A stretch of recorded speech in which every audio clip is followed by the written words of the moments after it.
Hey guys, Harrison101 back at it once again with a brand new video for you, and welcome to episode 6 of our F1 2013 career mode playthrough. Yeah, this is the one I've been dreading, everybody. There's two tracks on the calendar I really didn't want to do. Hungary is one of them, later in the year, and the other one, most definitely, is Monaco. So this is going to be an interesting one. Now, first of all, before I start, apologies if I sound a little bit different. Reason being, I use a pair of Turtle Beach PX21 headphones to commentate pretty much everything I do. My brother tore the foam safety bits around the end of my headphones. This is now sounding really uncomfortable, and only now am I hearing myself on my microphone. I think I'm a little bit louder than I normally am, so that might need some adjusting. In case you're wondering, here's the setup.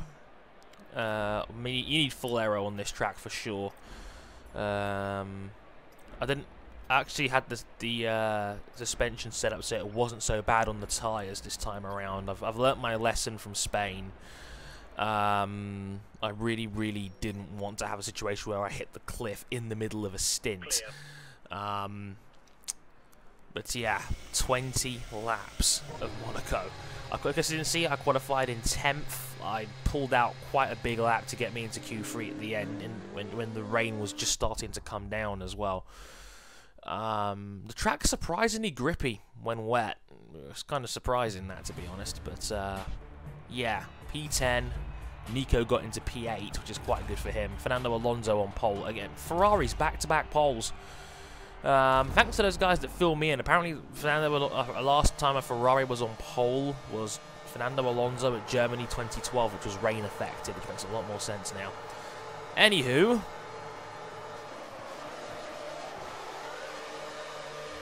we're off and we're away. Whoa. Everyone's a bit conservative through that corner there, and yeah, oh god, this is not going to end well. Hands off the wall a little bit, once and twice. Oh, Button made a little bit of Button made an error there. Coming under braking, and we're up to 6th. Into the Grand Hotel hairpin for the first time. I've got a bit of a nudge from behind there as well.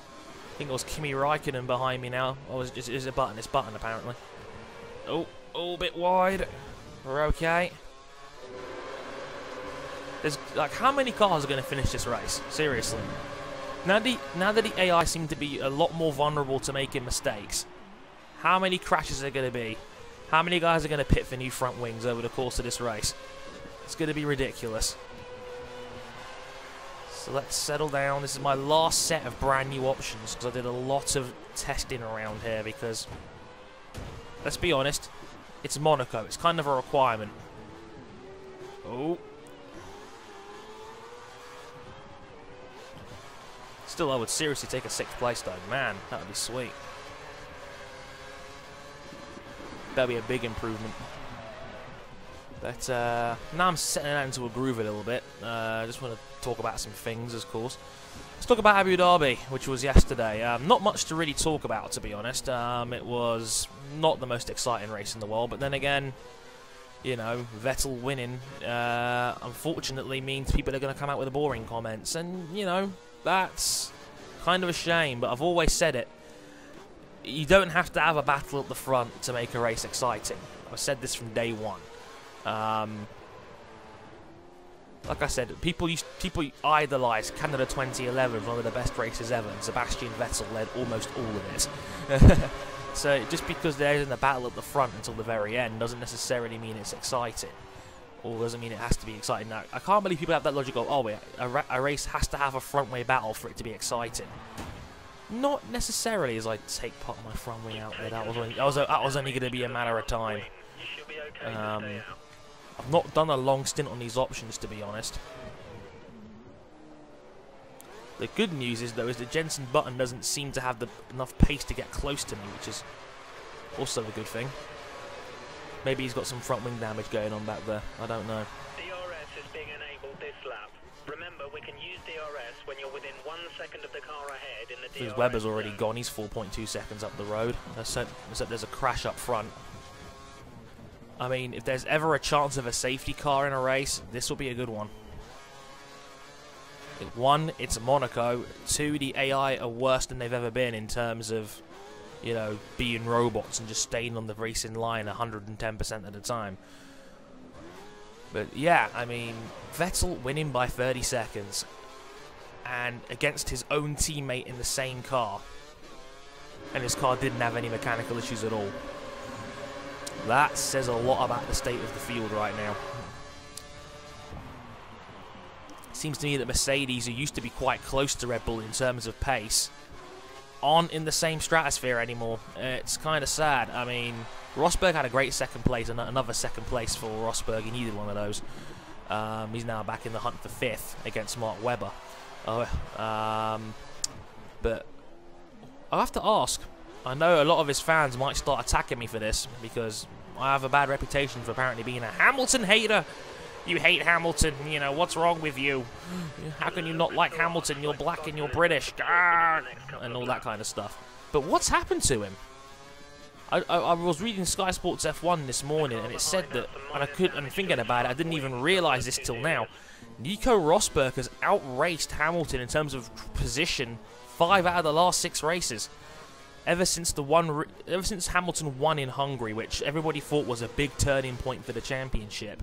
You know, Hamilton winning, closing the gap to Vettel, and thinking, oh, now Hamilton seems to have the best chance of closing him in. Hasn't really worked out for them in the Mercedes team, and Mercedes now seem to have pretty much given up and now accepted the fact that, you know, their fight is now for 2nd. That's been for a good few races now, and I'm sure Ross Brawn's probably, you know, in his last act as Mercedes team principals, probably started putting all development towards the 2014 car. Which apparently is going to be really, really good, which wouldn't surprise me at all given it's Mercedes. But yeah, Hamilton's not been looking too great lately. I mean, I know what happened in Abu Dhabi wasn't really his fault. He had a disadvantage from lap number 1 because he had to start on the tyres he set his best lap with, and he came out for his last stint in the same tyres that he started with. He was doing 2 runs, and obviously the spin wasn't his fault either. The spin was because he had, I think it was a broken tailbone in the back of his car. So that wasn't a driver error. That was a mechanical issue of the Mercedes car. Again, they seem to have these semi-frequently these days. As Raikkonen seems to have got past button behind me. Yeah, I mean, having to start a race, knowing your tyres have done, what, 3 more laps than everybody else? Or at least 2 more laps than everybody else. It's not a good sign.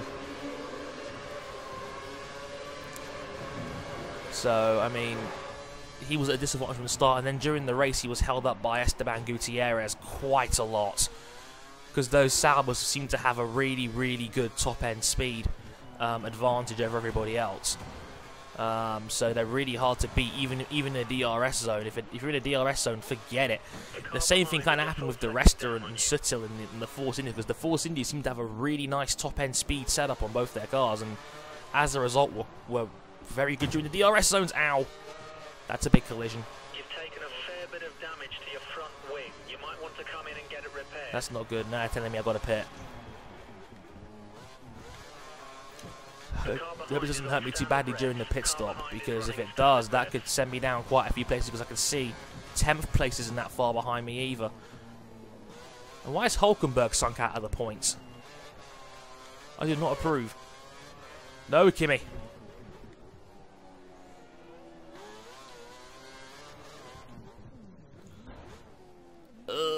Oh, no you don't. But yeah, I do kind of feel a bit sorry for Hamilton. He seems to have mellowed out a little bit now. He's not been so moany like he was earlier in the season and just coming out with really stupid comments to the media. Maybe Nicole's giving him some nookie or something that might have cheered him up for a little bit. I don't know. Also interesting, the Alonso John-Eric Verne incident, which I thought was quite controversial. You know, Alonso was under investigation for a little bit for exceeding track limits, and I'm glad Alonso wasn't punished. To me, it seemed like Alonso, yes, broke the track limits, but only because John-Eric Verne gave him no room. He gave him less than a car's width. It was either go off the track or have a huge accident at 150 miles an hour coming over the top of the hill. Either option doesn't sound too pretty, to be honest with you. So, you know, I think Alonso did the right thing to cut the track. I know he maybe should have given the position back because it was technically an illegal overtake. But to me, I think it was a matter of eye for an eye and all that, and I'm glad the stewards didn't take any further action. I think it would have been a pretty harsh drive-through for Alonso, and that probably would have knocked him out of the points as well. Something that wasn't really his fault. I mean, as Elusive Kev pointed out on Twitter, and I think I agree with him when he says this, it's a perk of the pit exit. The pit exit pushes you right out to the outside of the track. That's the first time I've taken that chicane really badly. That's kind of a bummer. But yeah, I mean, I'm glad Alonso wasn't penalised as I went right over the cone there. That was a bit annoying. I think I'm pitting in next lap anyway, so as long as I can keep this car in relatively good nick, I should be okay. And it's almost impossible to pass around here, which is always a good thing. I mean, I managed to get a button earlier into Mirabeau, and that was nice. And the tyres do definitely feel better than what they did in Spain. Maybe it's just the nature of the Spanish track, but the setup definitely seems to be working out a bit better as I bounce off the wall a little bit again there.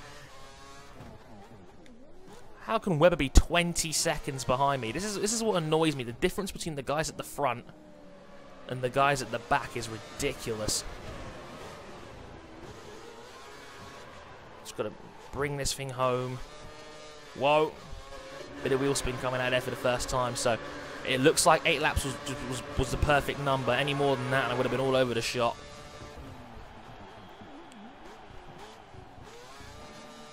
Oh. I should use my curse down here because I'm not going to use it down the pit straight. God, this car's all over the place. The cliff, I think, is approaching rapidly. I just pray the guys behind me are all coming in as well. Yeah, button is, which is good. But the thing is, the problem is I have a front wing change coming. More than likely. So that's going to cost me some time. Except it's not too bad. Oh, I've got to wait. Oh, no, no, no. I've come out behind Button. Okay, that could have been worse. That could have been worse, to be honest. Come out in 13th place. 14th place. Jules Bianchi in 12th. I think Raikkonen. Oh, both Lotuses have gone through as well. Oh, the pit exit is a nightmare. Like, why can't you go out of the pit exit at full speed? That's cost me big. And I've already broke my front wing again. Oh, God. Luckily, it's only minor. But I've still got 12 more laps of this. To be fair, it's actually gone relatively well so far. So, you know. I think I'm still on course for some points, which would be nice, I suppose. The problem is the team want me to finish 7th. I was actually on track for that, ironically enough, until that 7-second pit stop. Whoa.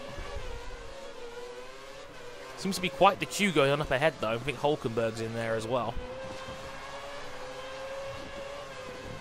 What's Bianchi doing up there? That cone is not my friend.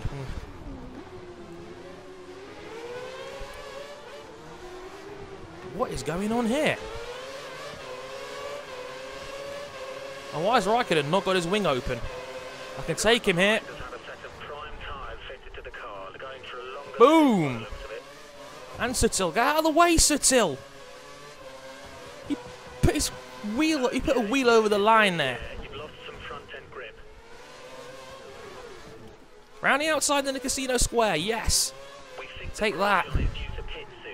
Oh, almost got Grosjean into Mirabeau. Bit of contact into the Grand Hotel. Oh! I clipped him. Do I get a penalty for that? I don't think so. Nope, they let me off with that one. I'm glad, because that was clearly Grosjean.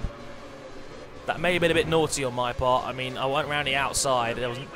Red flag! Red flag! Race has been stopped! Wow. Okay. The race has been suspended due to a serious incident involving cars 4, 7, and 8. So that's Felipe Massa and cars 7 and 8, Grosjean and Raikkonen? Wow, okay. So Massa, Grosjean, and Raikkonen has had a tangle. Okay, so we'll keep going. We'll keep going. So I'm starting from P11. Fuel's back to optimal. We're going to restart from lap number 11, I'm going to say. And Jules Bianchi is now up to 8th place. Max Chilton's in 7th. Don't take out your teammate. Oh. I had to go over the corner there, mainly because there's nobody else coming. And Perez is going really slowly. And just like that, I'm back up to 6th.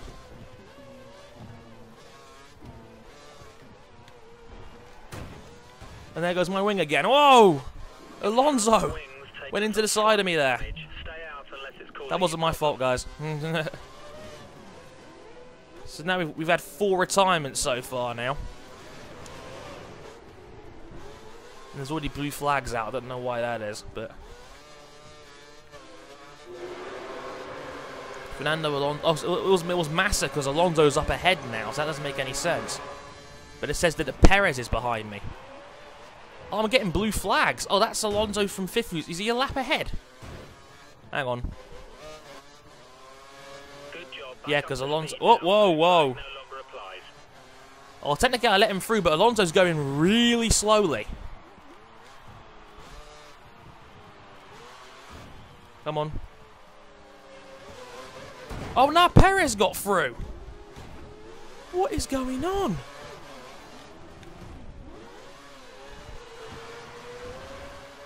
Why is Perez going so slowly, and why can Alonso just unlap himself in peace?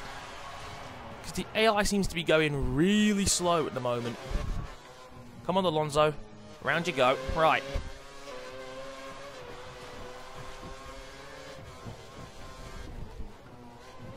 This is carnage. Right, now I've got Jensen Button back behind me again, so it all seems to be making sense again. But apparently Alonso was unlapping himself from me, but on track I'm apparently only 40 seconds behind him. Okay, something is very wrong here. I don't know if it's some kind of glitch where it's net timing's taken into account or something, but whatever it is, it's a bit weird. And my tyres are already pretty worn out, and I've still got 9 laps left.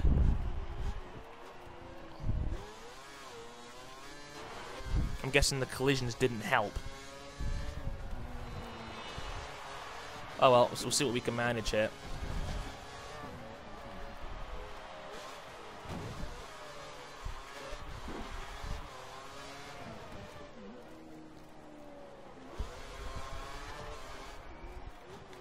Oh, off the wall again. That's not going to help, and that blocked everybody right up. And now my front wing's really damaged. Again.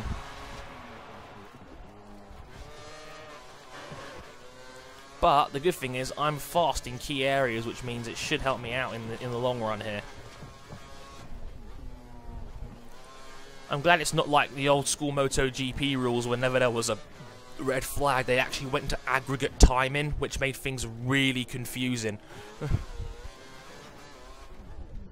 Like, you'd have certain guys on track in positions, but then they wouldn't be ahead overall because they used aggregate timing before the red flag, and things got really confusing. I remember a race between Kenny Roberts and Carlos Checa that was like that when I first started watching MotoGP, and it was like, but he's ahead on the track. What? Like, why is the other guy winning? And it's like, oh, they carry the times over.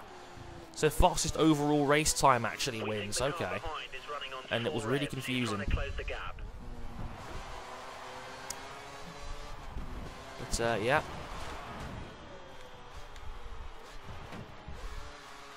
I'm not proud of my driving today, guys, if I'm honest.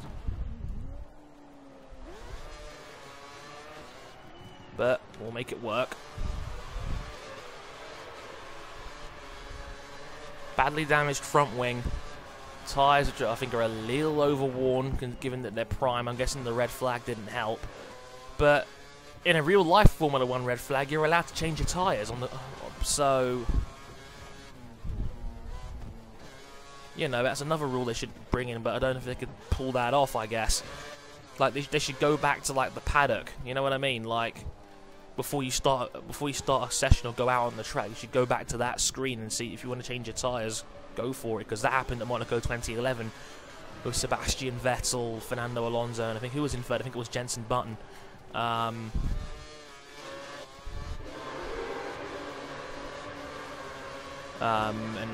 Vettel was still in his super softs, but they were so much more warmed, and he was desperately trying to hold off Alonso and Button behind him, and Vettel was hanging on until about 7 laps to go till the end. There was a red flag. They were allowed to change tyres, so Vettel got a brand new set. Whoops, pardon, my bad, sorry guys. Vettel got a brand new set, and then that pretty much killed the competitiveness of the race, because Vettel was just able to coast it home pretty much. So yeah, 7 laps left.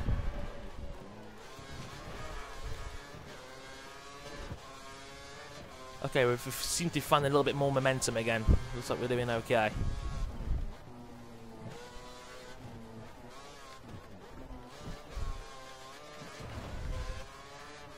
Again, Button all over me again. Into Mirabeau, and then the Grand Hotel hairpin coming up next. Oh, he bumped me. Oh my god. Button, hope you get a penalty for that, man. Naughty Button.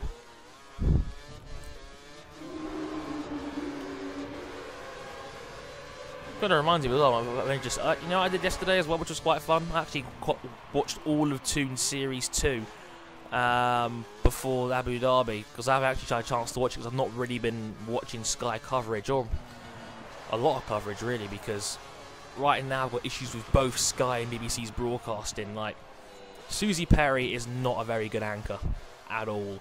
I really don't enjoy her.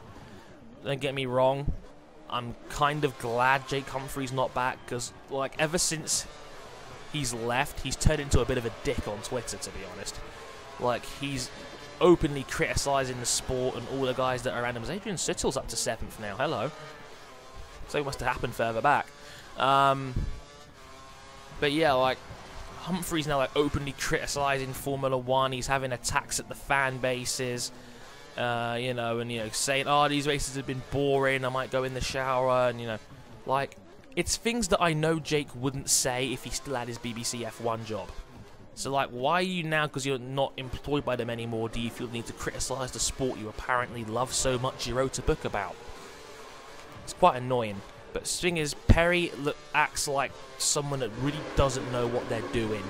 And, you know, sometimes playing, you know, the fake, naive kind of role does work, because that's what Georgie Thompson did during her first season with Sky. She played a bit dumb, to be honest. But it was for a good reason. She did it so that, you know, Sky could help introduce the sport to newer fans. Because, ouch, because that was, whoa, that's gonna hurt. Because it was Sky's first real venture. Into, you know, obviously Formula 1.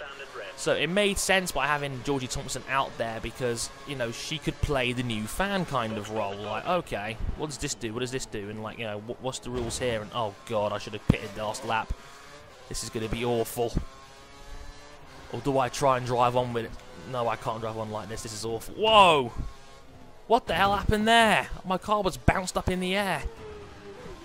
Oh, Suttle just clanged straight into the wall. I'm not giving up this 6th place just yet, Suttle. Whoa, I got nudged from behind again.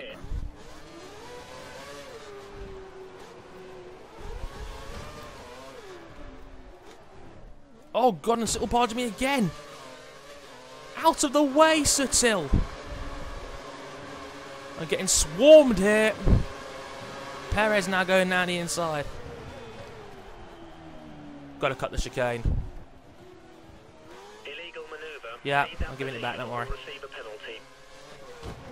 But yeah, I've got to come in. I've got to come in. This is awful. Hit in. Whoa, whoa, whoa. Oh, I'm going to come out in 19th place apparently. And I was doing so well, and then I had that massive clack, and then and I've not actually got a fresh pair of options left, and I still got to do another 4 laps.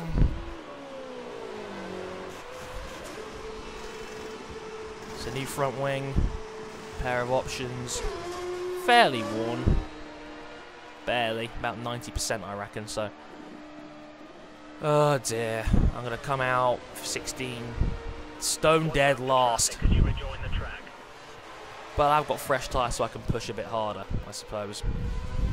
You have no more scheduled pit stops. I might be able to. Well, I see Button down here, so Button had to pit for something else as well, so I'm guessing he broke his front wing too. But yeah, that's about it in terms of competition in this race, and I'm sorry folks if my driving was a little bit erratic, but at least you got an entertaining video, right? So I'm not really going to talk about the gameplay too much for the rest of this for obvious reasons. It's just kind of a waste of time, really. Just me seeing what I can do with a fresh set of tyres, and yeah, I might get maybe 15th, but I'm just kind of bummed about that, really, because I was actually looking good still for a top 7 finish, and the tyres weren't doing too bad. Actually, I'm closing in on Button though, which isn't too bad.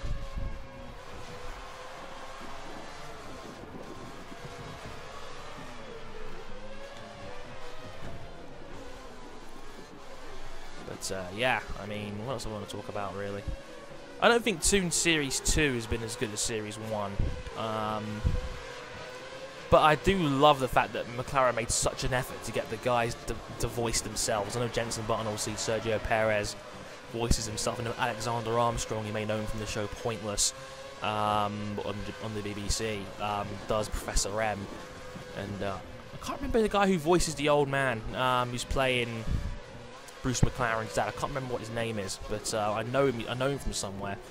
But they got Alan Prost to voice himself, Mika Hakkinen to voice himself, all that good stuff. And once again, Hulkenberg's finishing further back. It's not good.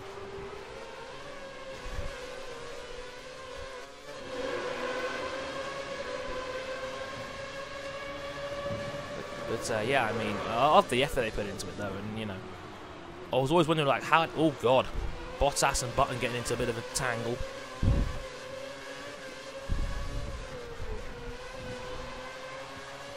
But yeah, just overall, I'm still really enjoying it though, and you know, the James Hunt one I found was hilarious. Like, oh, loud finger. But I thought that was brilliant. Whoa, getting right up to the back of Button here now. Got DRS open, which is effectively pointless around here. Can't let this guy hold us up much longer. We need you to pass him. How am I going to pass these dudes?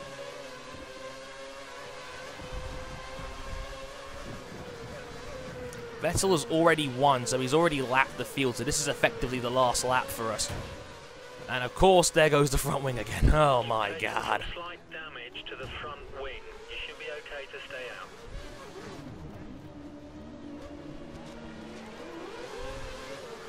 I think it's Jules Bianchi up there who's defensively driving around Bottas, Button and me. Whoa, that was terrible. And now Hulkenberg. You don't take each other off. Hulkenberg wants a last lap Tice. Oh my god. No, Nico. This is like Pastor Maldonado and Valtteri Bottas at Japan all over again.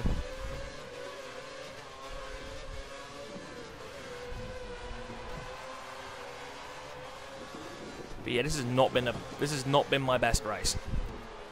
Back to back times I've not even made the top 15. It's not looking good for me at the moment. I'm not gonna lie.